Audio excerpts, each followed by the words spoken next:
Good morning. Thank you for joining us in our devotional series, Be Thou an Example of Believers. Currently, we're in the middle of a text. We're looking at 1 Timothy 4:12 and 13, and we're looking at some of the details of how to live a godly life in the eyes of others, or how to set the proper example for others as we live our lives among them. In 1 Timothy 4:12 and 13, we've already seen two of the keys to living a godly life in the eyes of others: guarding our speech and guarding our action. Look at what's said. Let no one despise your youth, but be an example to the believers in word and in conduct. That's speech and actions. But it goes on. Be thou an example to the believers in word and conduct, in love. In love. What does it mean to be an example of believers in love? Folks, I think one of the greatest things we need to understand is, what is love? There's a lot of different ideas about love in the world today. There's, of course, the carnal, sensual type of love.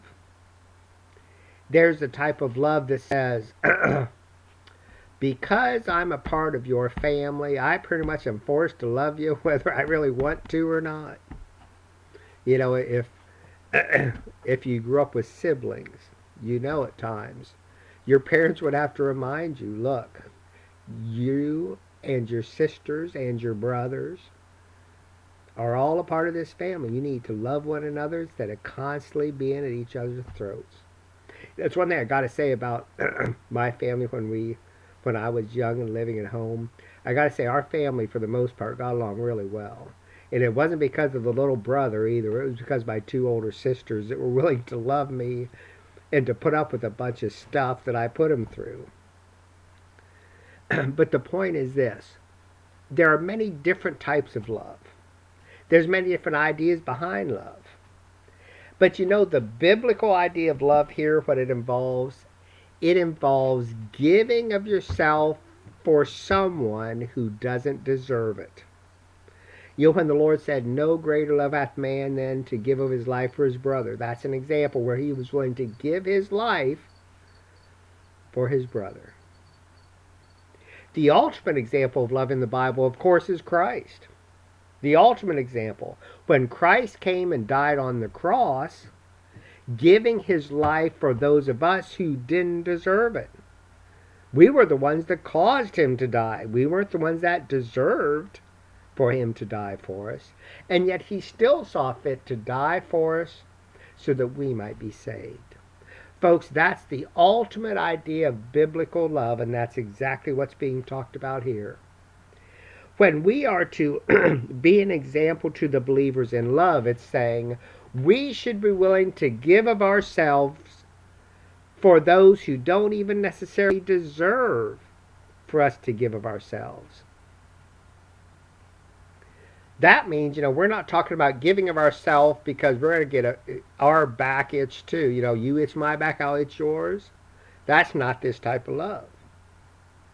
This type of love says, I'm going to itch your back whether you itch me or not. I'm not doing this to get anything out of you. I'm doing this simply because I love you and I want to help you. This is a type of love that doesn't say, if you love me back, I'll love you. This is the type of love that says, I'm going to love you even though I know you hate me. That's the type of love we're talking about here.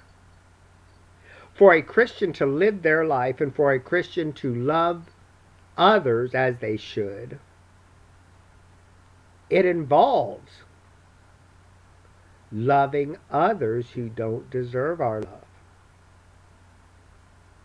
Loving others with no thought of any type of reimbursement for that love. Saying, look, I simply want to help you along the way.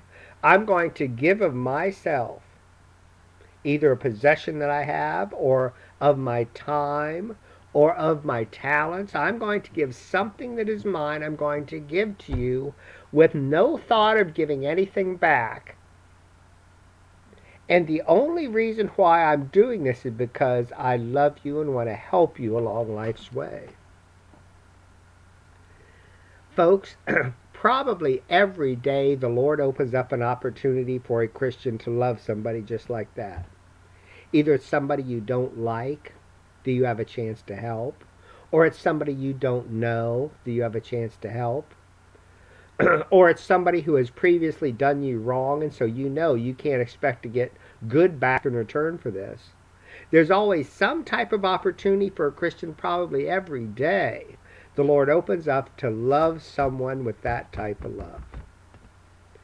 Folks, let's be sure we take advantage of that opportunity that opens up to us, because when we love somebody like that, and when we show this type of love, we are showing the same type of love that Christ had for us.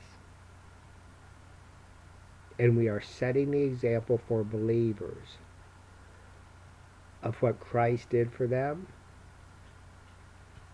and their need to do the same for others. Lord bless you as you study His Word.